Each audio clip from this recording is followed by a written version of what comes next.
Hello students, आज का topic है वर्किंग विद टेबल्स। टेबल्स मतलब कि हम टेबल में क्या क्या काम कर सकते हैं उससे रिलेटेड देखेंगे। इसमें हम ये टॉपिक्स कवर करने वाले हैं, जिसमें पहला इंट्रोडक्शन ऑफ टेबल। टेबल क्या होता है? डेटा सेट को रिप्रेजेंट करने का फंडामेंटल वे टेबल कहलाता है। ये इसमें तीन चीज मेन होती है, एक रिकॉर्ड, फील्ड और फील्ड की वैल्यू। रिकॉर्ड क्या करता है? जो स्पेसिफिक डेटा को कंटेन करता है। नेक्स्ट आपका फील्ड। फील्ड क्या करता है? ये किसी एक एस्पेक्ट होता है, एस्पेक्ट के डेटा को कंटेन करके रखता है। फील्ड की वैल्यू क्या होती है? जो जितने भी ईच रिकॉर्ड्स होते हैं वो एक फील्ड की वैल्यू होती है। जैसे आपके सामने एग्जांपल यहाँ पे दिया हुआ है, कंपनी का नेम हो गया, फिर फर्स्ट नेम होगा और कंपनी का लास्ट नेम। ये एक आपका क्या हो गया? रिकॉर्ड। नेक्स्ट देखते हैं use of temporary table in SQL. Temporary table क्या होता है? एक परमानेंट टेबल की जैसा होता है। टेम्परेरी टेबल और टेम्परेरी डेटाबेस के अंदर क्रिएट किया जाता है, और जब हम लोग ये ऑटोमेटिकली डिलीट हो जाता है जब जो करंट क्लाइंट का सेशन है वो टर्मिनेट होता है, तो पर जो टेम्परेरी टेबल है वो ऑटोमेटिकली डिलीट हो जाता है। टेम्परेरी टेबल क्रिएट करने के लिए नीचे सिंटेक्स आपका दिया गया है, ये सिंटेक्स लिखेंगे, क्रिएट डेटाबेस स्टूडेंट, फिर आईडी, फिर आप उसका डेटा टाइप देंगे, नाम देंगे, फिर डेटा टाइप देंगे और सेमीकोलन लगा करके एंटर करेंगे, तो ये आपका क्या हो गया? सिंटेक्स हो गया। इसके थ्रू आप क्या कर सकते हैं? टेम्परेरी टेबल क्रिएट कर सकते हैं। नेक्स्ट देखते हैं व्यूज। जो स्टोर डेटा है टेबल का, उसको हम व्यूज कैसे कर सकते हैं? व्यू का हम क्यों यूज करते हैं? जब हमको पर्टिकुलर डेटा देखना होता है तब हम व्यू का यूज करते हैं। जैसे सारे रो है आपके डेटाबेस में या टेबल में, सारे रोज हैं, आपको एक पर्टिकुलर रो देखना है तो हम किसका यूज करेंगे? व्यू टेबल का। इसके लिए हम क्रिएटिंग व्यू कमांड्स का यूज करेंगे।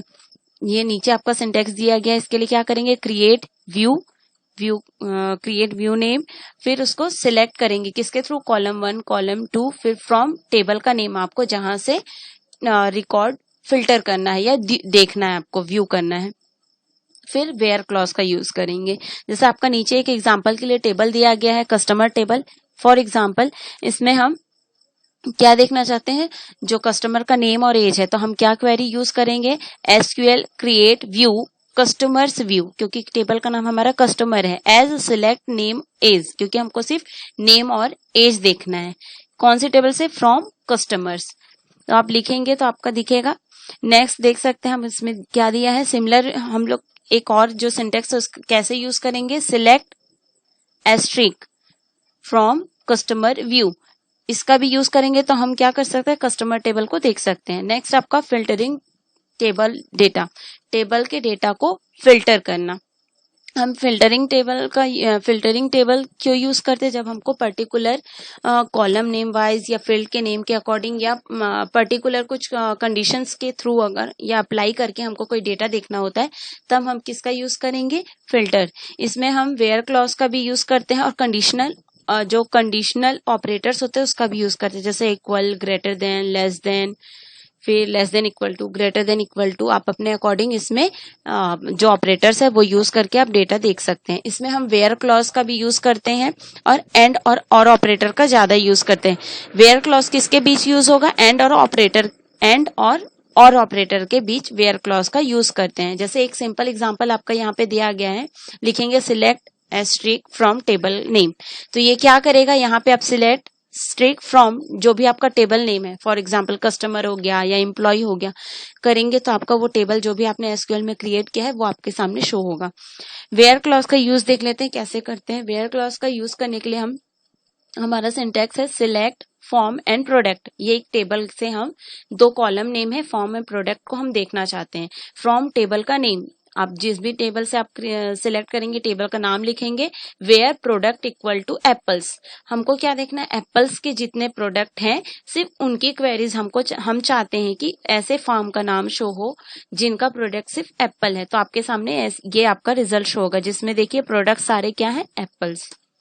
नेक्स्ट आप देखते हैं कि इसमें कौन कौन से ऑपरेटर्स यूज कर सकते हैं। देख सकते हैं इक्वल, नॉट इक्वल, फिर नॉट इक्वल्स, फिर लेस देन और equal to, not less than, greater than and equal to, not greater than और बिटवीन। और नेक्स्ट आपका नल वैल्यू भी आप इसमें जो नल वैल्यू है वो क्या होना चाहिए? एम्प्टी। देखिए इसमें लिखा है नेक्स्ट आपका नल वैल्यू। अब देखते हैं कि एग्जांपल बिटवीन का यूज हम कैसे करते हैं। सिलेक्ट कॉस्ट एंड प्रोडक्ट, किसी टेबल का कॉस्ट एंड प्रोडक्ट देखना है किसी पर्टिकुलर टेबल से, वेयर कॉस्ट बिटवीन आपका क्या है $10 से $15 के बीच। अब देखते हैं ऑपरेटर का यूज कैसे करेंगे।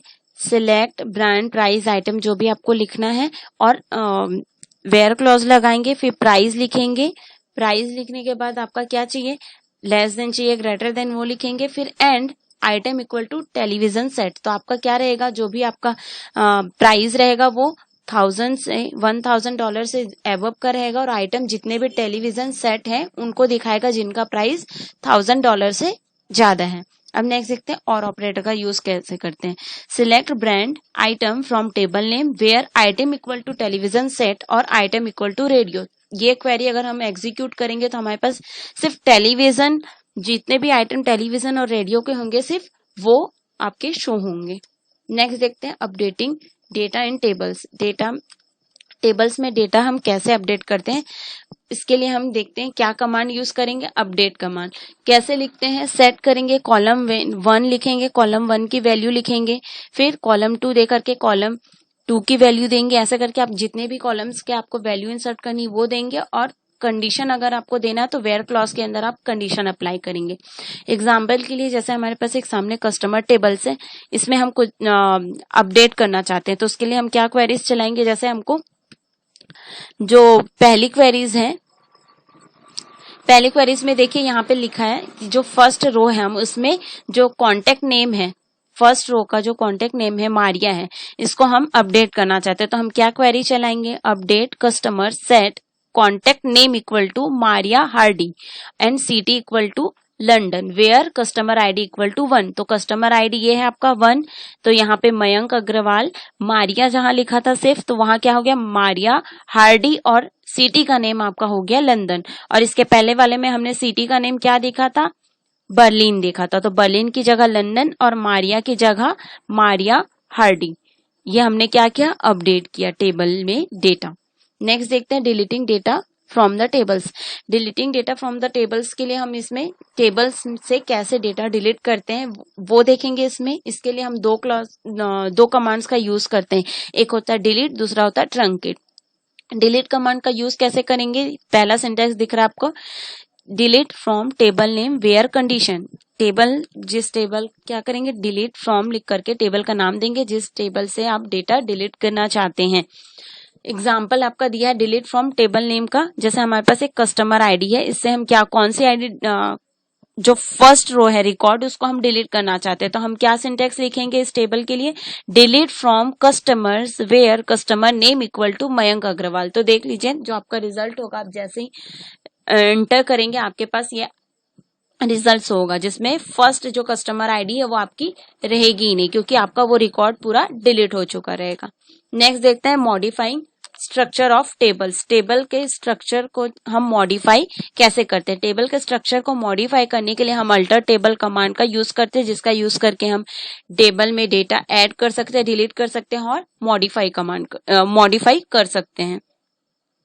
अब देखते हैं फॉर एग्जाम्पल हमको जो ये टेबल है, इस टेबल में हम ईमेल आईडी एक एक्स्ट्रा जोड़ रहे हैं।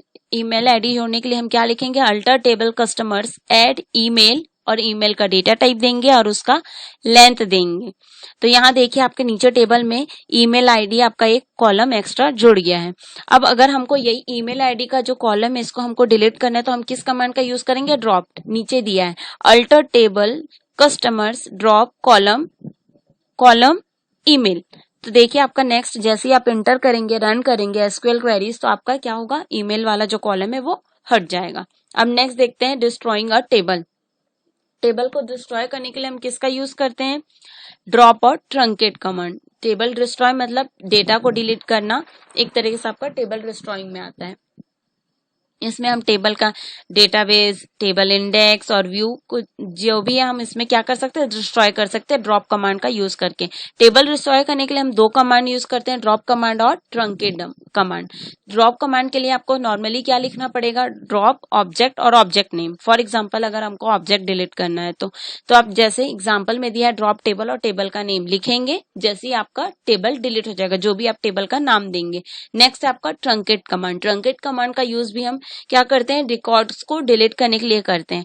अब दोनों में डिफरेंस क्या होता है, ड्रॉप कमांड और ट्रंकेट कमांड दोनों से डेटा डिलीट होता है, पर यहाँ पे मेजर डिफरेंस ये है कि ड्रॉप कमांड से जितने आपका जो रिकॉर्ड्स है टेबल पूरा डिलीट हो जाएगा, और ट्रंकेट कमांड का यूज करेंगे तो उससे जो स्ट्रक्चर है टेबल का वो एज इट इज रहेगा, टेबल का स्ट्रक्चर, उसके सिर्फ रिकॉर्ड्स डिलीट होंगे। से जो क्या करता है, एस कमांड हमारा रीनेम अलाउ करता है, जैसा select column name as alias देखेंगे जैसे फ्रॉम टेबल नेम, तो आपका क्या हो जाएगा, जो कॉलम नेम है उसका जो कॉलम नेम है टेबल का वो रीनेम हो जाएगा। अब एवरेज, किसी पर्टिकुलर कॉलम का अगर आपको एवरेज निकालना है तो हम एवरेज का यूज करेंगे। फिर केस स्टेटमेंट का हम लोग क्यों करते हैं, डिफरेंट टाइप के आउटपुट्स को देखने के लिए हम केस का यूज करते हैं, केस कमांड का यूज। उसके लिए कमांड आपका दिया है select column name case when condition, जो भी आपको कंडीशन देना होगा, अगर ये कंडीशन दे रहे हैं तो उसका रिजल्ट क्या होगा, सेकंड ये नेक्स्ट कंडीशन देंगे तो इसका रिजल्ट क्या होगा, और दोनों कंडीशन नहीं है तो आप जैसे आप C++ में या .NET में केस कमांड का यूज करते हैं, केस जो आपका यूज करते हैं सेम एज इट इज आपका क्या होगा, कंडीशनल स्टेटमेंट जैसे आपका काम करता है सेम एज इट इज आपका केस कमांड काम करेगा। नेक्स्ट आपका काउंट कमांड का यूज करते हैं हम, जैसे कोई पर्टिकुलर टेबल्स के कॉलम को काउंट करना है तब हम किसका यूज करेंगे, काउंट कमांड का यूज। नेक्स्ट आपका क्रिएट टेबल का यूज टेबल क्रिएट करने के लिए यूज किया जाता है। इसका सिंटेक्स है क्रिएट टेबल का नेम कॉलम 1, फिर साथ में आपको डेटा टाइप देना होता है। डेटा टाइप क्या होता है ये आप इसके पहले वाले वीडियो में देख सकते हैं, आपको समझाया गया उसमें डेटा टाइप क्या होता है। नेक्स्ट आपको किसी ग्रुप वाइज किसी डेटा को देखना है तो अब हम ग्रुप वाइज का यूज करेंगे। फिर इनर जॉइन का हम क्या करते हैं, क्यों यूज करते हैं, इनर जॉइन क्या करता है, डिफरेंट टेबल्स के जो रोज होते हैं उनको जॉइन कंडीशन के अकॉर्डिंग कंबाइन करता है। उसका भी आपको यहाँ नीचे सिंटेक्स दिया गया है, ये हम एसक्यूएल क्वेरीज में एसक्यूएल में रन करेंगे तो आपका ज्वाइन क्वेरी रन होगा। नेक्स्ट आपका इंसर्ट कमांड का यूज टेबल के डेटा में टेबल में डेटा ऐड करने के लिए किया जाता है। इसके लिए आपका क्या करना पड़ता है, इंसर्ट इनटू टेबल नेम, फिर कॉलम 1 कॉलम 2 कॉलम 3 लिखेंगे, जहां पे वैल्यू क्या रहेगी, कॉलम 1 की वैल्यू जो भी आपको वैल्यू देना रहेगा आप यहाँ पे वैल्यू 1 वैल्यू 2 वैल्यू 3 कंटिन्यू लिखेंगे एज अकॉर्डिंग। जैसे आप पहले नेम लिखते हैं, सेकंड में फर्स्ट नेम, फिर थर्ड में ईमेल, तो पहले आपको नाम लिखना पड़ेगा, सेकंड में आपका फर्स्ट नेम, थर्ड में आपका क्या लिखना पड़ेगा, ईमेल। नेक्स्ट आपका लाइक कमांड एक क्या होता है, स्पेशल ऑपरेटर होता है जो वेयर क्लॉज के अंदर यूज किया जाता है, स्पेसिफिक कॉलम का जो रिजल्ट है उसको स्पेसिफिक पैटर्न में देखने के लिए। जैसे यहाँ पे आपका दिया है select column name from table name, फिर यहाँ पे भी वेयर क्लॉज का यूज करके आपको किस पैटर्न के अकॉर्डिंग आपका रिजल्ट देखना है वो देंगे। फिर नेक्स्ट आपका मैक्स कमांड का यूज आपके जो टेबल्स का जो डेटा है या कॉलम का जो डेटा है उसका मैक्सिमम वैल्यू के अकॉर्डिंग रिकॉर्ड देखना है तो उसके लिए हम मैक्स वैल्यू का यूज करेंगे। जस्ट उसका ऑपोजिट होता है मीन, किसी पर्टिकुलर टेबल में किसी पर्टिकुलर कॉलम के मिनिमम रेट या प्राइस के अकॉर्डिंग अगर आपको डेटा देखना है तो हम मीन कमांड का यूज करेंगे। नेक्स्ट है आपको ऑर्डर बाई, जो क्या करता है, शॉर्ट करता है रिजल्ट को, एक पर्टिकुलर कॉलम को अल्फाबेटिकली या न्यूमेरिकली क्या करेगा, आपको उसको शॉर्ट करके आपको रिजल्ट शो करेगा। जैसे select column name from table name order by column name, फिर आपका इंक्रिप्शन जो भी आपको यूज करना पड़ेगा वो यूज करेंगे और रन करेंगे तो आपको उसके पर्टिकुलर क्वेरी के अकॉर्डिंग आपका रिजल्ट शो होगा। नेक्स्ट देखते हैं आउटर जॉइन क्या करता है, ये भी डिफरेंट टेबल्स के क्या करता है, डिफरेंट टेबल्स के रोज को कंबाइन करता है पर्टिकुलर, इसमें कोई पर्टिकुलर ज्वाइन कंडीशंस की जरूरत नहीं होती है, जो भी आप क्वेरी लिखेंगे उसके अकॉर्डिंग टेबल्स के रो को कनेक्ट करेगा, कंबाइन करेगा। इसके लिए भी क्वेरी सेम है, आप ज्वाइन लेकर के टेबल नेम फिर उसके कॉलम का नेम देंगे इक्वल टू टेबल नेम 2 करके, जैसे भी आपको क्वेरी चलाना है आगे जितने भी कॉलम तक चलानी है लिखेंगे। नेक्स्ट है आपका सम कमांड का यूज करते हैं, कॉलम के नेम का जो आर्ग्यूमेंट है उसका जो रिजल्ट है, अगर किसी कॉलम में हम सम कमांड का यूज करेंगे कॉलम के नेम के साथ तो उसका जो कॉलम का जो रिजल्ट है उसकी सम वैल्यू को वो शो करेगा। इसके लिए हम लिखेंगे सिलेक्ट सम, फिर कॉलम का नेम लिखेंगे और फ्रॉम करके टेबल का नेम, जिस टेबल से जिस कॉलम को हमको सम करना है उसको यहाँ पे लिखेंगे और एंटर करेंगे तो हमको रिजल्ट होगा। अब नेक्स्ट आपका सिलेक्ट डिस्टिंक्ट, इसमें एक स्पेसिफिक स्टेटमेंट जो होता है, क्वेरी के अकॉर्डिंग रिजल्ट एक यूनिक वैल्यू से स्पेसिफिक कॉलम का जो यूनिक वैल्यू उसको शो करता है। इसके लिए हम सिलेक्ट डिस्टिंक्ट वैल्यू का कमांड का यूज करेंगे। Thank you.